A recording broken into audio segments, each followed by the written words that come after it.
right, good evening. Welcome to the Thursday evening Bible study here in the beautiful sanctuary of St. John's Lutheran Church in the idyllic southern small town of Conover, North Carolina. If you've ever seen Mayberry on the Andy Griffith Show, we're better. Yeah, we're better. We're one notch better than that. And a special welcome to the 8 devices that are watching us online. And please be sure to tell me who's there so I can make sure I don't speak badly about you while you're watching. I don't want to do that for sure. So you want to sign in. I am teasing about that now. All right, 2 quick commercial announcements and then we'll get to our Bible study. First commercial announcement, Saturday starting at 9 o'clock is the Kitchen, etc. work day here at St. John's. And we're encouraging everybody to come that can. And families can come. We can put children to work.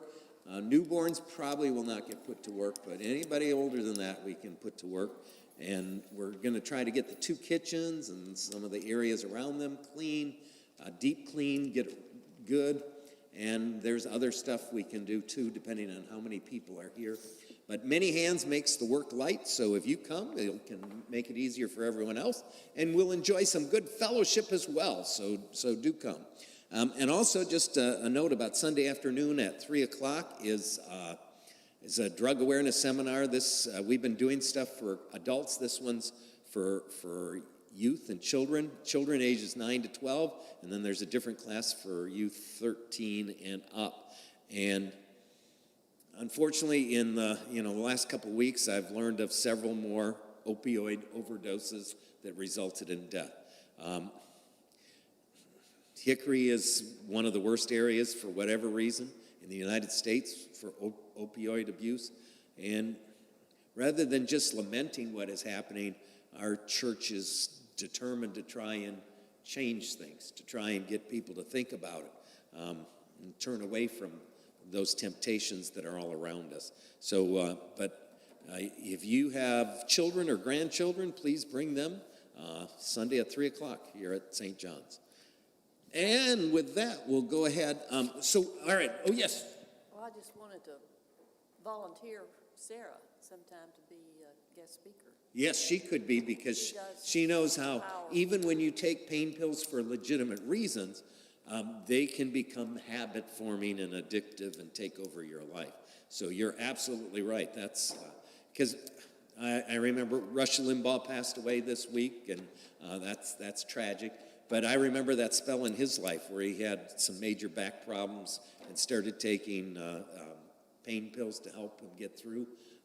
And then he had trouble leaving those pain pills behind. And he had to go through a painful process to overcome that addiction. So yeah, it can happen to anyone. And that's part of why we want to just keep talking about this. Because there's nothing wrong with after surgery, if you need to take pain medicine, take pain medicine. It's that we don't want to get dependent on it. So, and there's differences, and I'm not the expert, so I'm not going to say no more. But please bring your children this Sunday if you can. And lots of people have told me their kids would never try drugs, so they weren't worried about yes, because some people have indicated they don't need to bring their children because they will never try drugs. And I said that. And remember, I'm a pastor and homeschooled, and I thought I was doing everything exactly right. Except our world and Satan are hell-bent on luring our young children into all kinds of evils. And even good, strong Christian families can have their kids end up in abusing narcotics and other drugs. So doesn't hurt to warn them. We used to have, what was that program at the schools called? Dare. And that's been cut out. They don't do that anymore. But somehow we need to be equipping our young people to resist peer pressure, to be able to say no to drugs and alcohol and cigarettes and about 18 other things that they need to be strong enough to say no to. So this is kind of our trying to do some of that. How has the attendance been? Have you had? Well, when we started meeting with the police department to plan out what we were doing, they said if you get 4 or 5, you're doing good. Well, we've always had more than that. Some of the adult events were 10. This last one was 32, maybe, somewhere in the 30s at least. But then we had about 260 people or devices watched online, too, because we did it in here so that we could live stream it and then be available. So, I'm feeling good that at least we're getting people to think about things. But this is our first time reaching out to kids, so we can tell you more after this. But I figure if we have 4 or 5 kids in each age group, that's going to be a success already. And it will be COVID-friendly. So Yeah, we'll be we're very- COVID-friendly, being very careful that it won't be a super spreader event or anything like that. All right, we're getting some people to check in. That's good. All right, so sign in if you haven't already. By the way, Dorothy Weber, let me know if you got the Lenten devotionals I sent you in the mail.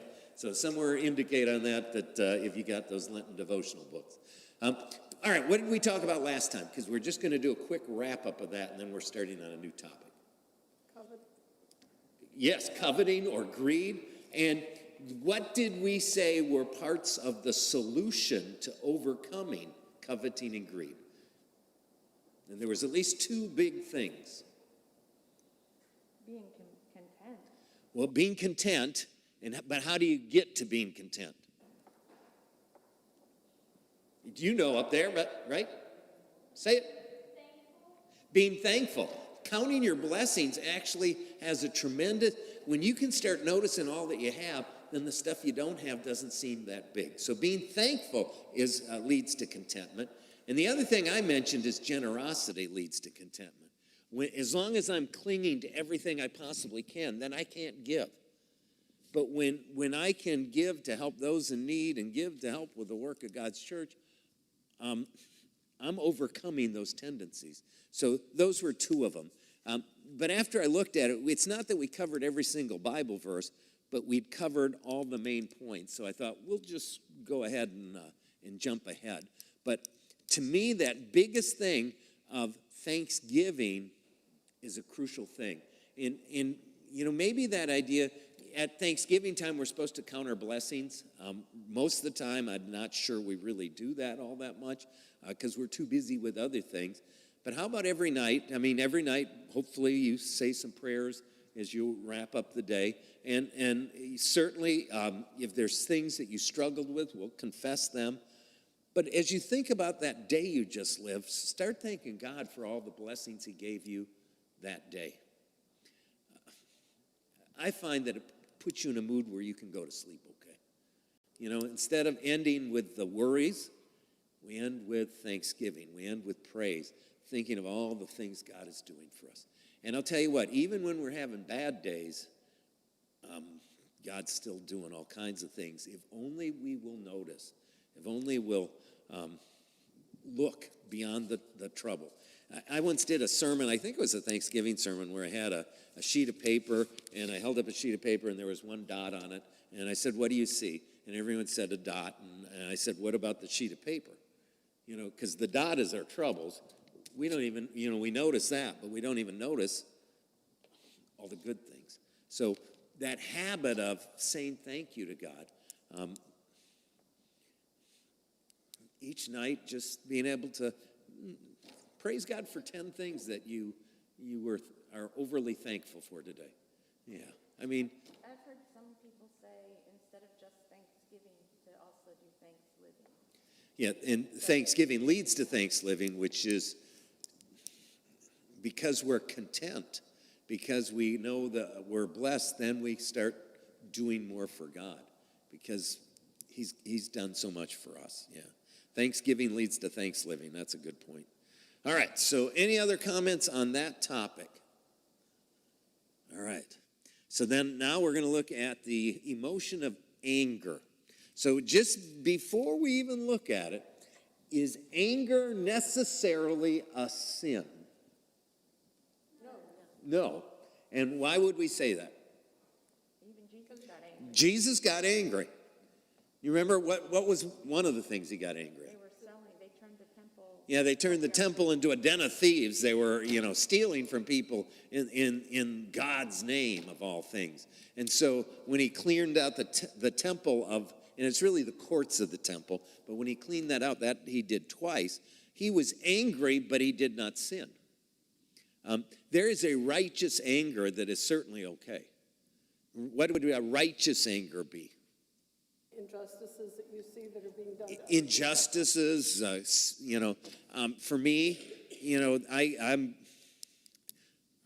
when Planned Parenthood puts abortion clinics in the poorest parts of town, usually minority areas, I find that highly offensive, and it makes my blood boil. Governor of South Carolina did today. No, what?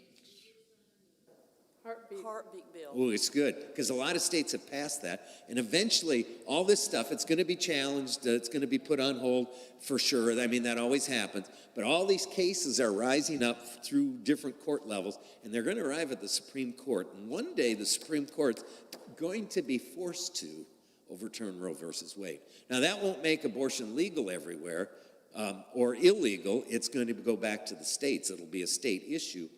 But in a lot of states, abortion is illegal by state law, so there's more of a chance to influence at this level than there is anywhere else. I think an example of that is like how you're angry about abortion and what's happening to these children.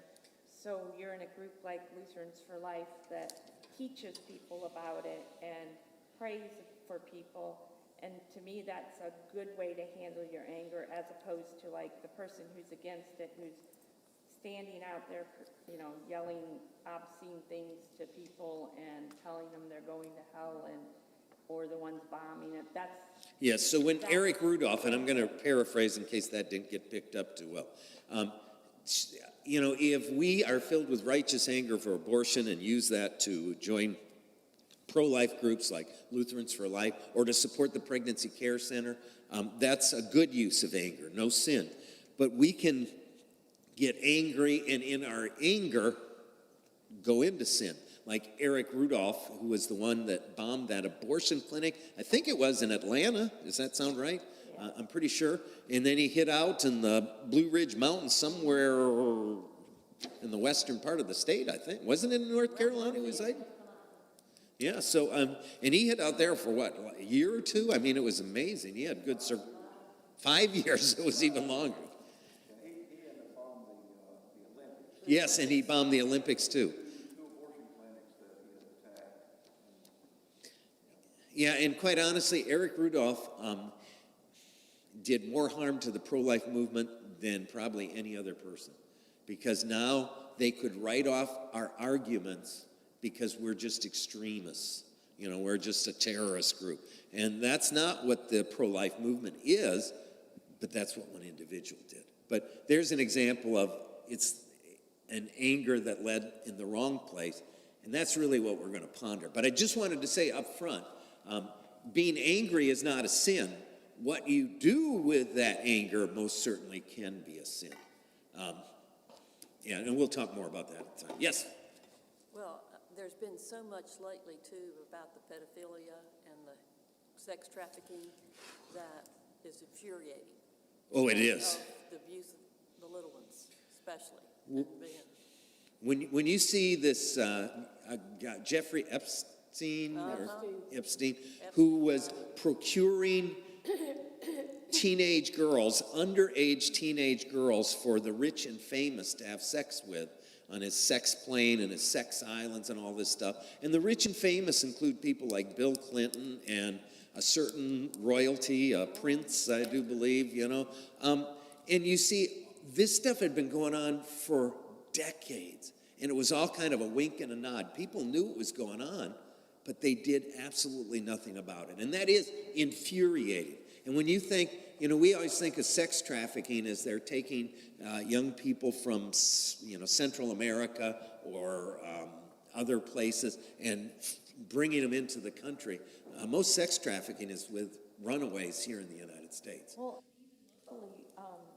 people addicted to drugs will actually hand their children over. Yes, sometimes people will.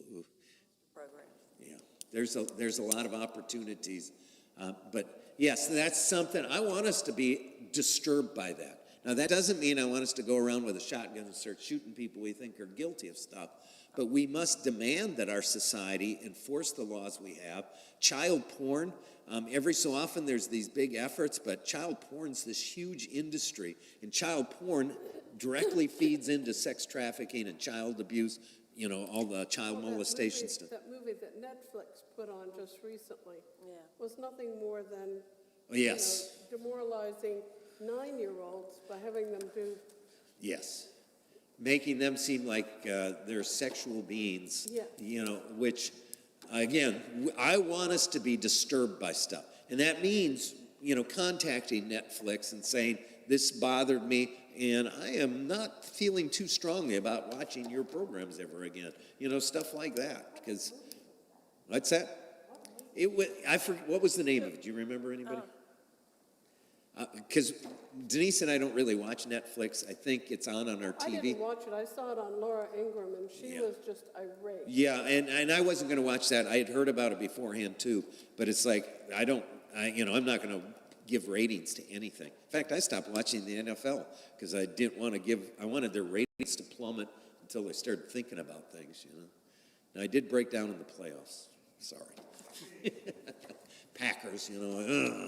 But then you see a halftime show at the Super Bowl that was basically satanic. Yeah, I didn't even understand that, but that was a good time to go get a snack because it wasn't anything worth seeing. I don't understand underwear on the head or whatever that was. It's just Jockstrap. Yeah, whatever. All right, so that's what we're talking about, anger, and turn to Genesis 4 because we're now 16 minutes in and we haven't touched our Bibles, so it's important that we touch our Bibles. Genesis 4, this is probably the most famous example of anger leading into sin. And I'll tell you what, the scriptures talk a lot about the problems with anger. And again, it's kind of like when we said money, the love of money is the root of all evil. Anger is not the sin, but where we go with it, what we do with it, that's the sin. And scripture is very clear that we can deal with anger in a much different way than we usually do. We have options. It's not to automatically yell and curse and throw things and hurt people. There's other options. All right, so Genesis chapter 4, verse 1. Adam lay with his wife Eve, and she became pregnant and gave birth to Cain. What does Cain mean? If you look in your footnotes, it's small print in mine. Sounds like he brought forth or acquired. Yeah, brought forth or acquired. So she brought forth a son. Kind of an interesting name, but first child, they didn't have a history of family names or anything like that. So she said, with the help of the man, I have brought forth a man. Later, she gave birth to his brother Abel, and Abel has a meaning too, I think, that they put in the footnote, didn't they? Let's see, what is that one? Note for it. Yeah, maybe not. Okay. Now Abel kept flocks and Cain worked the soil. In the course of time, Cain brought some of the fruits of the soil as an offering to the Lord. Now you'll notice Genesis went from their birth to them as young men running their own businesses, if you will. So this is a condensed, this is a Reader's Digest version of their life. Why is that? Well, you can't fit. Remember, if they told us everything about Adam and Eve, how long would the book of Genesis have to be? Because how old did... Some of those back then lived 900 Yeah, years. Adam and Eve lived over 900 years. So you can't put everything in there. You can only put some things in there. And so they're kind of taking key parts of their lives and using it to teach us. But Know a few things about Jesus' first 30 years. oh yes, I mean we have when he's a baby, we have when he's 12 years old, and then it's his baptism. I mean, we and again that's done because of manuscript size. We got to keep things kind of brief. Wasn't it because the Torah could only be so long? Yeah, if you think of I don't know a scroll, what was paper made of back then? Papyrus? Yeah, papyrus. Sometimes it was animal skin, and sometimes it's papyrus, where it's reeds that are beaten and mushed and interwoven, and I don't remember the whole process. But those are somewhat fragile, especially over time. So to put it on a scroll was how it was, but if you make that too long, it's much more likely to break. So to keep it manageable. So like Isaiah is 60 chapters long. That was at least 2 scrolls. I mean, when you get to the New Testament, what do you see? You see all of them except Mark are, 24 to 28 chapters. Mark's even less. Mark was written for a certain audience, and brevity was what he thought he needed. But it's just interesting. So they had to keep things manageable. The book of Genesis is pretty long as is, and that's with, not telling everything, just kind of the key things. All right, so let's see, verse 4. But Abel brought fat portions from some of the firstborn of his flock. So notice, all right, I skipped verse 3. In the course of time, Cain brought some of the fruits of the soil as an offering to the Lord. So what stands about his offering to God? So one, it's commendable, he's bringing an offering to God. He just said some. It Yeah, didn't say the key best. word there is some. All right, so then verse 4, but Abel brought fat portions from some of the firstborn of the flock. Now, there's 2 words there that describe his offering. It was, Firstborn, yes. so he's giving first. And then the fat, wasn't the fat? Yeah, the fat was the most important part. Yeah. Quite honestly, when we go to Deering in the Inupiaq village, Eskimo village, they, by necessity, have to eat a lot of animal fat. I mean, that's what they need for them to survive the brutal winters that they go through. Animal fat is necessity. So for them, Eskimo ice cream. Denise, what is Eskimo ice cream? Yeah, it's just the fat from different animals. And, to me, I kind of like a little fat on my pork chop and a little bit on my steak, but not, not too much. But they're eating sometimes fat with no meat attached to it. No, they don't need to. You said fat ice cream. Yeah, I don't think they add sugar to it, do you? Well, it's not ice cream then. No, it's not. That's just it kind of looks like vanilla ice cream. Okay. So I guess that. But yeah, and so that actually is the desired portion. He's given the best from the first. And by the way, if we're going to talk about stewardship, what we talk about first fruits, and we talk about up front. Not, I used to practice long before I was thinking about being a pastor. I practiced leftover giving, not first fruit giving. What's leftover giving? The TV, the telephone, the house bill, everything else. And what's left over, you give 10% of. Yeah, well, I didn't even worry about 10%. I'd just give the small bills from my front pocket. Big bills go in the billfold in the back pocket. And what's a big bill? Back then it was even a 10. Now it's a 20 and up, But, I'll get some 1s or 5s and just put them in my front pocket. That's less secure because if I reach in there to get change or get my pen, I could lose some of them. But that's the stuff you don't mind losing. And so that's what I would do for a while. I'd just, offering time, whatever was in the front pocket. But I wasn't touching the back pocket. Now, this is when I was in college, and I was still working anywhere from 25 to 40 hours a week. I'll guarantee you I was making enough money that I could give first fruits offering, But, that's the difference. First fruit, right up front. Okay, so this is how much I get. It's easy to calculate 10%. Say that, yeah, well, if you have a lot of money, you can do that, but if you look in the Bible, the widow still gave everything she had.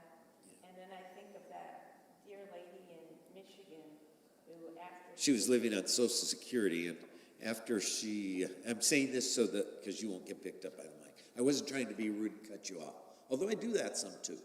You're used to it. But there's a dear lady, Mrs. Kern. I can't remember her first name. I should, but that's 25 years ago at least now. Was it Mary? Maybe. Might have been Mary Kern.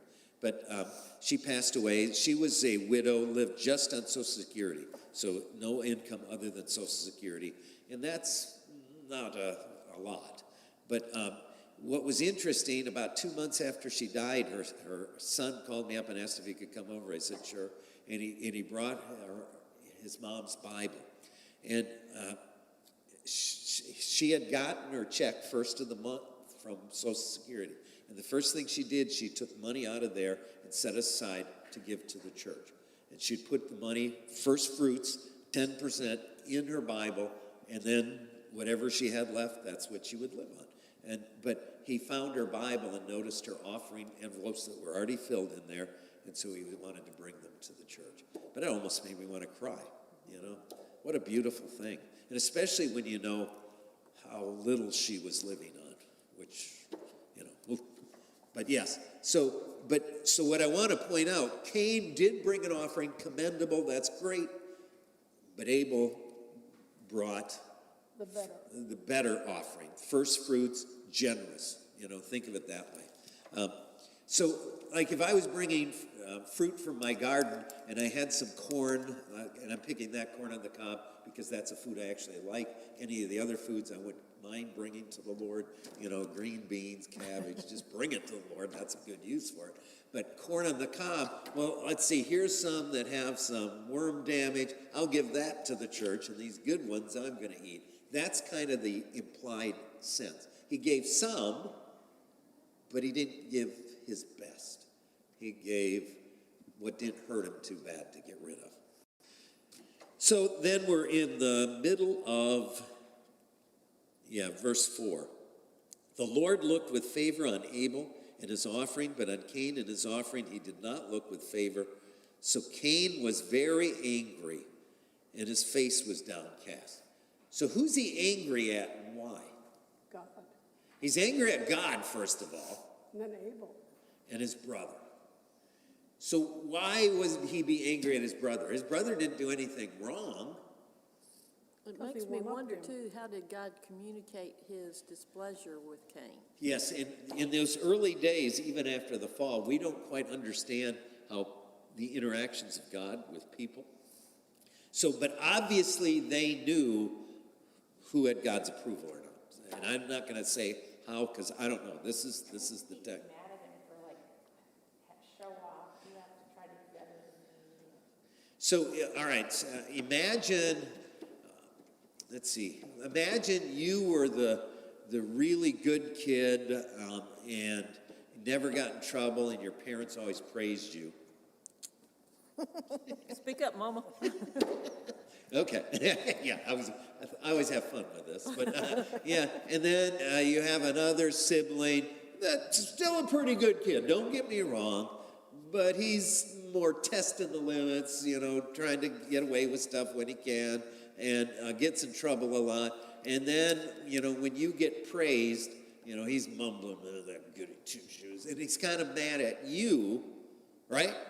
What word describes why he's mad at you? Jealousy. Yes, very good up there and down here too. Yes, jealousy.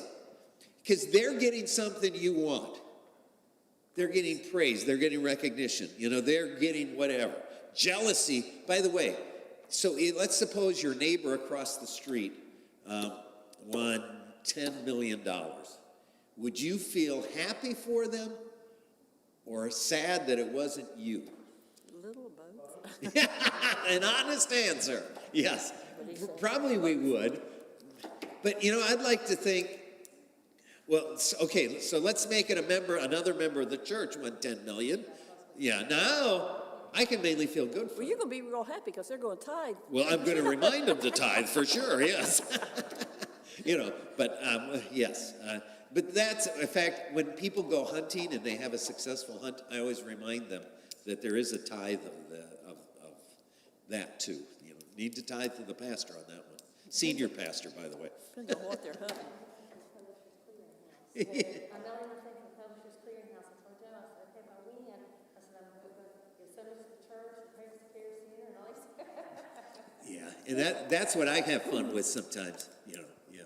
Is it possible that Cain did not feel he could be mad at God because maybe Adam and Eve told them what the ramifications of their sin was, and how God got, was worse to them, and so he didn't. Yeah, I have the feeling he was mad at both, but how do you express mad at God? You can do more things to displease him, but that's not going to make the situation better. So it was far easier to take out his anger on someone who was there. Even though his brother had done nothing to him other than he gave a better offering. I'm going to tell you, jealousy and envy, though, that works on us. Boy, they get all breaks. And we act like they did something wrong instead of, well, you know what, when we're pointing a finger at someone else, we're pointing forth, well, at least three, at yourself, and most of the time we can't recognize that. We have trouble. We notice the speck in someone else's life, but not the 2x4 hanging in our eye. I hate to do this to you, but I have a question about Uh-oh. something you said. So you said, like, if someone wins the lottery type thing, there's Well, I was thinking Publishers Clearinghouse because that you don't have to gamble for. And you don't have to buy anything either, so there you go. Well, I guess what I'm asking is I've heard of some churches and some pastors who won't take that money because it's Ill-gotten gains. ill-gotten gains and stuff, and that, so I wondered if there's anything biblical about that. Well, so yeah, this is gonna sidetrack us a little bit. Is Well, all you can forms tell of me later, it's gambling fine. is all forms of gambling immoral? Isn't it more what your mind is doing? So it depends. There's a couple ways you look at this, and one is it greed and coveting. So if I'm gambling primarily to get from my neighbor, then that's a sin. Okay. If I cannot be content with what I have, and I have to keep buying lottery tickets, even though it's starving my family, that's a sin problem because I'm not content with what I've got. So there's some. So here's where I'm going to. Suppose, and this is true story. Suppose there's some people in St. John's that once a year go up to Cherokee and they take their 3 rolls of quarters or whatever they take. I don't know what it is. And they go up there, and sometimes they win a little bit, sometimes they lose a little bit, but they're just going up there for entertainment. Did they sin? I wouldn't think so. So, now, see, what I'm getting at is this is not the easiest area. And I tend to personally, I don't engage in any form of gambling, although I have before. I've done penny nickel poker, and I quit because we were mainly doing it. This was like when I was in high school and college. We were just having fun. If you had a horrible night and you lost $1.70, you didn't really care. Because we'd play all night sometimes. I mean, we just have a lot of fun.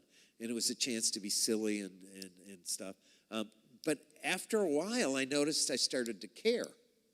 That I really wanted my neighbor's pennies and nickels and quarters, I guess. And so I stopped gambling altogether because of what I saw taking place in me. So, So here's where I have engaged in forms of gambling.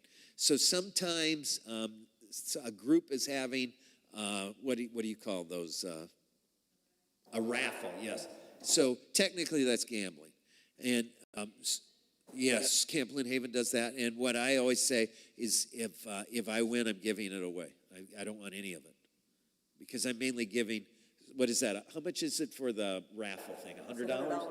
Plus you get 2 meals. Yeah, but so if I've not done that because of some stands I've taken, but I'm going to tell you sometimes for Camp Lynn Haven, I've given money for their quilt raffle and this raffle and this raffle, and if I would have won something, I would have given it away. I don't want greed being a part of what I want to support them. You do that with like school raffles. Yeah, school raffles. I'll give them a contribution and say, I don't need a ticket. Just put this toward it. Because I tasted that greed in me, and it made me sad. And I don't want to tempt myself. If you've already had a weakness, I'm not going to try to activate it again. So that's kind of where I'm at. So I will enter Publishers Clearinghouse sweepstakes. Quite honestly, have fun thinking about what I'd do if what was it, $7,000 a week for the rest of your life, and then an heir gets it for till they die. Wow, that sounds pretty exciting. And yeah, I'm thinking about how I could help my kids, how I could give to the mission team so we don't have to do so many stinking fundraisers. I'm thinking about stuff like that. I'm not thinking, woohoo, now I get to, live in Manhattan on top of a skyscraper or something. I wouldn't want to live in Manhattan anyway. I like Conover and Newton, that's fine. Yeah. All right, so we got this anger, and his face was downcast. So he was angry, and you could tell it by looking at him, right? Have you ever seen people that when you look at them, you can tell they're upset about something? And, yeah, and because I will go up to him and say, "Are you okay? You just look like something's bothering you." I'm fine. By the way, Denise does that sometimes too. I'm fine. And you know what fine means? I'm not fine at all. That's what it means. So There's that song about when people ask and you just say, I'm fine, and you're really not. yeah, what is that song by Matthew West? Truth Be Told. That's a powerful song.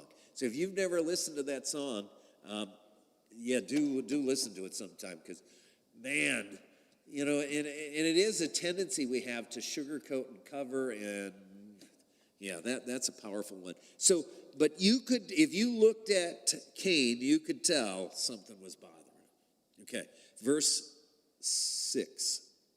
Then the Lord said to Cain, "Why are you angry? Why is your face downcast? If you do what is right, will you not be accepted?" So what's he pointing out? Yeah, this is not that someone has done you wrong. This isn't that God did him wrong or that his brother did him wrong. You do what is right, and you will be praised and appreciated. That's the hardest thing to do. So if The sermon was about stop and yes, stop sinning and do what is right. because we're really good at coming up with the problem is out there. If you go to an Alcoholics Anonymous meeting or a Narcotics Anonymous, I've gone to a couple as support team. I'm going to tell you, those that are new to it, they have excuses for every reason why they get drunk again. It's my wife, it's my children, it's my boss, it's my whatever. It's COVID, we can come up with an excuse. What we can't see is I'm the problem. It's my responsibility. So God's kind of trying to make him look within instead of blaming everyone else. But then look at the next statement, because this is the most important part. But if you do not do what is right, sin is crouching at your door. It desires to have you, but you must master it. So that idea that sin, and we would say Satan, is right there all the time looking for a sign of weakness in our life so that he can do his work in us and lead us into sin, lead us away from God, lead us into evil, lead us into death ultimately. That I don't think we live with that. You remember in the New Testament it talks about Satan's like a lion that's just looking for someone to devour. This idea that there are people looking at us, licking their lips because they're just waiting for the opportunity to push us away from Christ. We don't live with a healthy enough respect for sin and Satan. Now, I want you to know, they're not the master. They're not all powerful. They can be defeated. But not if you just ignore them. Not if you just ignore what they're doing. Not if you're not aware. To be forewarned is to be forearmed. And that is a powerful statement. Well, Scripture tries to warn us what daily life is like. Put on the full armor of God, because the battle you're engaged in is not against flesh and blood, but against the evil, spiritual forces of evil. And we just looked at that in Wednesday morning Bible study. And I didn't get all the words right. But, that's what it's all about, that we're in a daily battle for spiritual survival. And as long as we cling to Christ and his word, we got this. But as soon as we start drifting a little bit away, we're easy prey. Sin's just out there waiting. It desires to have us. That's a powerful imagery, an important imagery. Yes? Well, I'm even thinking with the death of Rush Limbaugh, how the other side has gloated and made some horrific comments about the death of a man. Yeah. And that makes me angry too. Yeah, what's sad is we talk disrespectful to all people right now. And by we, I'm not necessarily meaning the people in this room, but our society, even in death. It used to be if someone died, we'd say the good things or say nothing, but now, What you're saying, don't speak ill of the dead. Yeah, don't speak ill of the dead.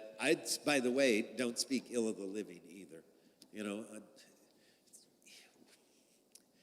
Eighth commandment really has it powerful when it talks about, each one of the commandments is protecting something. So fifth commandment is protecting life. Sixth commandment is protecting marriage. Seventh commandment is protecting possessions. Eighth commandment is protecting what? Yeah, that's what it is, but what is it protecting? Our reputations. And I'm going to tell you, your reputation really matters.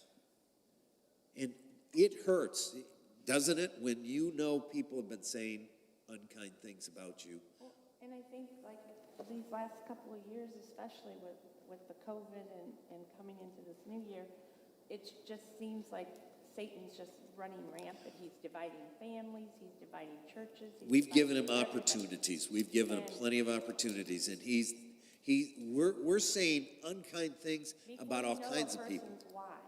You need to know why they do it. And that's even within the church sometimes, because we jump to extreme motives. Well, you don't even love people. Well, that's not a fair statement. Have a conversation, but let's not go to the name calling. Let's not go. Something nice, don't say nothing at all. That's it. Eighth commandment, we don't speak evil of anyone unless it's absolutely necessary. And there are times when you do have to report the evil that someone has done. So if someone is hurting children, you must speak up. If you're a witness to a crime, you must speak up. I may need to pray for forgiveness when they know it's them, and I'm going to have to say something to them. That riles me. But you understand what I'm saying is that our society is, we've given Satan plenty of opportunities to work in us. And boy, is he having fun. But I'm not sure God's as delighted, But just this idea that is, when you get up in the morning, Luther's morning prayer and Luther's evening prayer, what's in there? What's in there that kind of ties to this? Holy angel, the angels protect you, the evil foe will have no power. Yeah, so that the evil foe will have no power over us. And he gets up aware that he's going to be under attack. That is really important, because if you're looking for the attack, it's not going to be successful. So if you're walking through the streets of New York City and you're being hyper vigilant, meaning, there's a guy standing over on that, edge of that alleyway. I'm going to go out on almost to the road when I pass there. If you're keeping your eyes open, you can be relatively safe. But if you got your earphones in and you're just kind of talking or looking at your phone and talking and you're not even paying attention, you could be a victim of anything. You got to be aware, and that's especially true spiritually. If you don't expect the attack, you're going to fall for it, because he's going to catch you unaware. But we also live in a society that says there is no Satan. Yes, and the image we have of Satan, what does Satan look like according to popular myth? Little red cartoon. Little red devil. Yeah, a little red cartoon guy, and he carries a pitchfork, and he's got little horns and a long tail with, I guess, a barb on it, kind of like a stingray, or I don't know, whatever it is. Yeah, and he's kind of harmless and silly and nothing to be afraid of. That's not the image. Book of Revelation, what are the images that are used for Satan? 3 heads. Yeah, it's a dragon. It's this scary dragon, and that's what he is. You know, so yes, so just this awareness. So Cain is angry, and look at what God sees. He doesn't just see the anger, and he's saying it's an unjustified anger, by the way, isn't it? You know, if he's going to be angry at anyone, it should be at himself, because he made a bad choice. But he sees the anger, but he also sees Satan at work. And he warns him. But look at verse 8. Now Cain said to his brother, let's go out to the field. Why did he invite his brother out to the field? One raised crops, one raised animals. They didn't go to the same fields normally. He's already planning this. So if you're a court of law, this is premeditated murder. So the way he's going to make himself look better is by killing the goody two-shoes in the family, I guess, you know? And while they were in the field, Cain attacked his brother Abel and killed him. Then the Lord said to Cain, where's your brother Abel? I don't know, he replied. Am I my brother's keeper? A very famous line in the Bible. Yes, it is a famous line. And one of the things that is interesting is, as with Adam and Eve, after sin, we became really stupid because we always think God doesn't see what we do. He doesn't know. I'll just cover up with a lie. He won't know what I'm doing. Yeah, he's God. He already knows. It's kind of like when I went home after I got in trouble at school, and my mom would say, did anything happen much at school? No, nothing. Why'd you ask?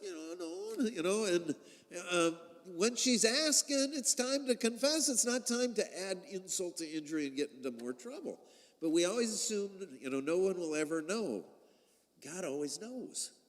Yeah, we usually do too before they get home. Yes, well, yeah, that's where I blame the principal, because he always called my mama.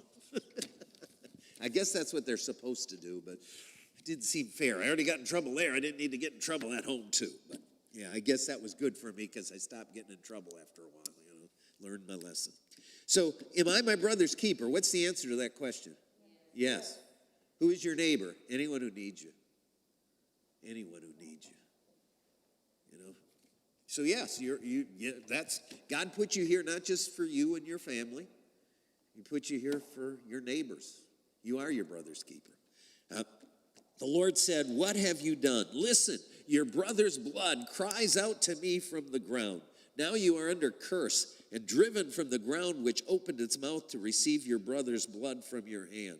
When you work the ground, it will no longer yield the crops for you. You'll be a restless wanderer on the earth. So notice there's punishment to go with his sin. It's like the post that was on Facebook, we are not on this earth to see through one another, but to see one another through. All right, say that louder because I couldn't quite. We are not on this earth to see through one another, but to see one another through. Yeah, to see one another through. To get through it.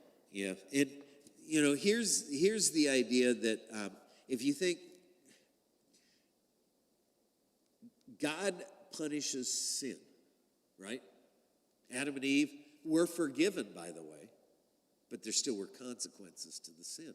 It's a teaching device. So when your kids realized that they had done something wrong and then asked for forgiveness, did they still have a consequence? Yes, because the consequence is a teaching technique. It's a discipling technique. God has punishment. Now, is it possible for Cain to go to heaven? Yeah, and I don't know if he's there or not, so I'm not, but this is not the unforgivable sin. What murderers made it to heaven that we know of? Thief on the cross? Saul, meaning Paul, yes, because he was directly responsible. Moses, David, you can start going down the list, and I'm sure there's more, but those are the first four I thought of, that they were still forgiven. In fact, Nathan told David point blank, the Lord has taken your sin away. But there were still consequences for David's life. Do we know if Abel had children? Right offhand, I don't know. So, I'm asking, yeah, that's what I'm trying to look. are we all from Cain's Well, now Adam and Eve had other children, many other children. So, because they had Seth wasn't that the third son? Am I remembering? Yeah, Seth was the third son that is listed. But where did So Adam and Eve had kids, and who did those kids marry? They had to marry their brothers and sisters. There's no other family line. Now, at that point, the genetic pool is pure, so there is not all the scary things. Now, as time goes on, that genetic pool gets affected by sin just like everything else does. So then we start to have rules about who you can marry and stuff. But at that point, yeah, you were marrying a brother or sister. Same thing, wouldn't that have been with Noah? Yes, everyone is descended from Noah and his wife, and everyone is descended from Adam and Eve. Because there is no other family lines. They all go through those two families. So truly we can say we are all related. We're all brothers and sisters. Yeah, very much so. All right, so then Cain complains. Cain said to the Lord, "My punishment is more than I can bear. Today you're driving me from the land, and I will be hidden from your presence. I'll be a restless wanderer on the earth, and whoever finds me will kill me." Now, notice, see, he's having a conversation with God. How did he know God gave approval to his brother and not so much to him? So he's said to be driven out of this land, is to be driven from God's presence. So, how was God there? We don't know, but Adam and Eve walked in the garden with God, true? And they had conversations. Cain and Abel had conversations with God too. Now, is it a visible presence? I don't know. But, so how does all this happen? I don't know. But it's just interesting. His complaint really is, the essence of it, I'm being driven from your presence. But he was mad at God anyway, which is the interesting part. So then we're not going to quite get through everything on anger tonight, just in case you're wondering. But the Lord said to him, "Not so. If anyone kills Cain, he will suffer vengeance 7 times over." Then the Lord put a mark on Cain so that no one who found him would kill him. Now, again, population is concentrated in one area. So, they'd already spread out. So this is, Cain and Abel were theoretically not just like 20 years old. They might have been 100 years old at this point. They were established. They were Middle age of 400 or 500. Yeah, I mean, we don't, yeah, because when he's worried about all these other people, it's not just that there was 3 people. He's worried as he wanders about, other people will kill him, which, by the way, that's family, isn't it? He's worried that his family will kill him because he killed their brother. But God wasn't asking that. So Cain went out from the Lord's presence and lived in the land of Nod, east of Eden. So he leaves the area where Adam and Eve's family lived, and now he's kind of more on his own. And then his family line goes on, as you see, and we're not going to quite go into all that right now. Yeah, in verse... Mark on Cain. What's that? The mark. Yeah. Now, what some people want to say is, what do some people want to say the mark on Cain was? And I totally reject this. It's not true. Black skin. So some try to make it racism. And I'm going to tell you, there is no racism in the Bible. There can be racism in people who read the Bible, but it's not in here. Because people from every tribe, language, all that, everyone is invited to heaven. Everyone will be there of all kinds of nationalities and colors and backgrounds. But when I lived in Montana, there were these. Montana, can really be isolated. You can kind of be by yourself outside of prying government eyes and all that stuff. And so there were a lot of strange little groups out there. Lots of wonderful people, don't get me wrong. But Jack Mormons were out there. What's Jack Mormons? Broke out from the Mormon church over polygamy.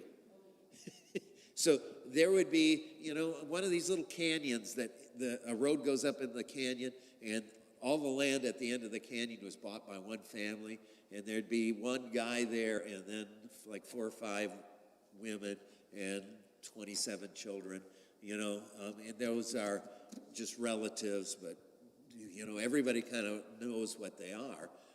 It's polygamy without being officially polygamy. Well, there are other racist groups that were out there, too. It was just kind of strange because, they want to say Native Americans and Hispanics and black people and, I don't know, anybody that's not Anglo-Saxon Protestant is, that's the sign of the devil or something. But, the worst thing we can do as a church is not to talk about that, because we have to openly say that's wrong, that's garbage. So just hear me say that. So Cain's problem wasn't, wasn't that. Cain's problem was anger that went wrong. He did not deal with anger in a healthy way. So anger that God was pleased with his brother and not with him, what should have happened there? So he feels these emotions. What should he have done? You can't help the emotions that come, right? Pray. What you do with it. 1, pray. Talk to God. And think about, why am I really angry? And then do something that's right instead of something that's wrong. His anger should have led him to examine his own relationship with God and repent. I need to be angry at myself sometimes. Not angry in the sense of suicidal, not angry in the sense of, I'm going to take drugs then, but angry in the sense I let God down again. To reflect, self-examination, to repent.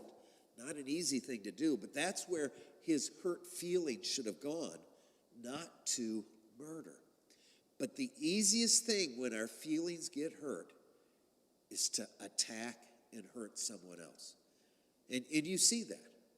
You see that with people who will, if their pride gets injured, Denise will tell you, and sadly this is true, that sometimes I get defensive. What do I mean by that? Maybe what you said is absolutely true and it's absolutely right, but it kind of hurt my feelings. So now I got a tone, now I got an attitude. You know what I'm talking about? Because I think that's a human condition. And let's suppose someone, I'll give you an example. I once used a word in a sermon that someone thought I shouldn't. Okay, so they told me I reacted the way a pastor is supposed to. I said, thank you for telling me that. I really appreciate that. You've given me something to think about. Stuff like that. And then, now, one of 2 things is going to happen. What? Not gonna say it again. What? I'm going to say, so the problem is the person, right? The problem is the person. And that's a human instinct. It's just not a helpful instinct. It's not going to make the situation any better. So, quite honestly, I struggled with that for a couple of minutes because it was easy to just say, well, that's just them. And I decided, well, but if it even bothers one person, we look out for our brother who is weaker. Maybe I think I'm right to use that word, but certainly I don't have to. I'm a somewhat educated person. I got a thesaurus. Oh, whoa, what is that, a type of dinosaur? No. I have a thesaurus. I can come up with 80 other words that mean the same thing. So what I decided is, well, I won't use that word anymore. It didn't hurt me at all to do that. But I had to think through this process. I had a choice. And quite honestly, it's easier as a pastor to make the right choice because, I'm a pastor and I have to. It's harder at home where, then I can get angry. And then Just a husband and a dad. Yeah. Then I'm justified. But you know what? It was my son Chancellor who helped me to see that whenever I raised my voice, he just shut down. It wasn't going to help. It wasn't going to make things better. Anger wasn't helping me teach my children how to live and do what is right. I had to learn a new way. I had to not choose the anger route, but a different route. There many forms of displaying anger. Either you are very verbal and talk loud, or you're very soft and menacing, or you don't talk at all. Yeah, and all three of those are not the best option. No. Yeah, so to be loud, screaming, not good. To be saying under your breath, you're going to regret this. You're going to pay for this. That's still, you see, your self-talk is still horrible there because the problem is out there. And yeah, sometimes just keeping it all in isn't a healthy alternative either, unless you're keeping it in for a little while you pray. Now, I'm okay with holding something in, not forever, because you got to be able to process it. But Ever had somebody angry at you and they turned their back on you and you tried to talk it out and they refuse or say one word, yeah, clippy answers? yes, yeah, that happens. And there's not much you can do. We try to live at peace with everyone as much as we are able. That doesn't mean we can always able it to be so. But yeah, I always try. Then I go out of my way after that to build that relationship back. But sometimes it won't happen. But anger, you're going to feel it at times. But let's pause before we respond and pray and reflect and examine how much did I contribute to this problem that I want to blame this other person for. When people come for marriage counseling, I have so much fun sometimes, and I don't say it, but, he says, well, it's my wife. She says, it's my husband. And you know what? It's both of you. But until both of you can see your own part to it, it's probably not going to go anywhere. I contribute to problems too, even though I'm the perfectly innocent one. That's maybe how I feel. I am, right, Denise? Yeah. She put her mask up so I couldn't see what the face she was making. That was yeah. But so what we see with Cain and Abel is where anger can go, and we have to end. I never quite get to everything. So next time we're going to look at the other Bible passages that give very practical advice for dealing with anger. The Bible is very valuable when it comes to dealing with emotions. And remember, the key thing is our emotions are not always right, and we need to be in charge of our emotions. You get those two thoughts. Yes? I said it's okay to feel them. They don't have to be in charge of you. Well, I'm going to tell you, the one thing, you can't help what you feel, and that's okay. That's not a sin in feeling something. The sin can be if I take everything that I feel and decide that's got to be followed. You know what I'm saying? That my feelings are God. That's who I follow the most, is what I feel.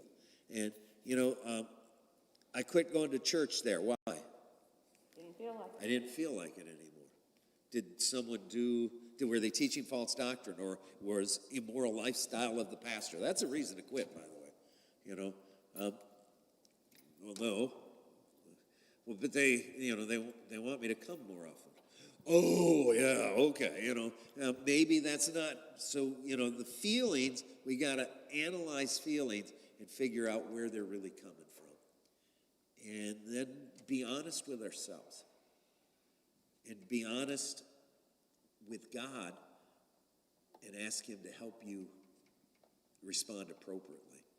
That 30 seconds to pray before you start yelling at someone who's hurt your feelings, that's the most important 30 seconds of all. And it may only be 3 seconds. It doesn't take that long usually.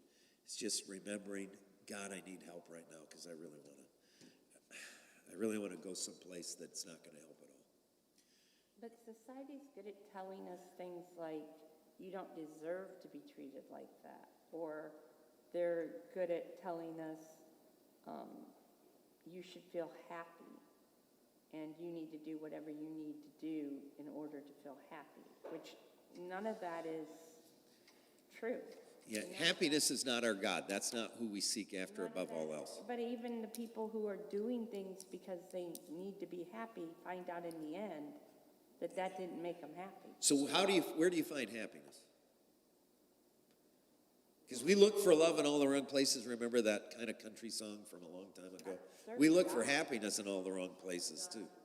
You find it in relationships, like with God and your family and friends. There is happiness to be found there. But you find it in making a difference for other people. As you bring happiness to others, the byproduct is happiness for yourself. As you follow God, you'll end up being more and more filled with a true joy. You find happiness when you stop looking for it and when you start pursuing God and your neighbor, and that you're living for them. That's happiness is not the goal of life. It's the gift that God gives as we're using our lives for the better goals. So anyway, we need to close with prayer because Abby, do you have school tomorrow? Okay, see, we can't just go on all night long, can we now? Oh, okay. Let's pray. Dear Heavenly Father, we thank you so much for your powerful word. Help us not just to notice the sins of others as we study your word, but to see our weaknesses and sins too. And Lord, especially when it comes to this emotion of anger, help us to pause before we just yield to it. And help us to ponder your will and your plan. And help us to remember to show love in all things we do. In Christ's name we pray. Amen.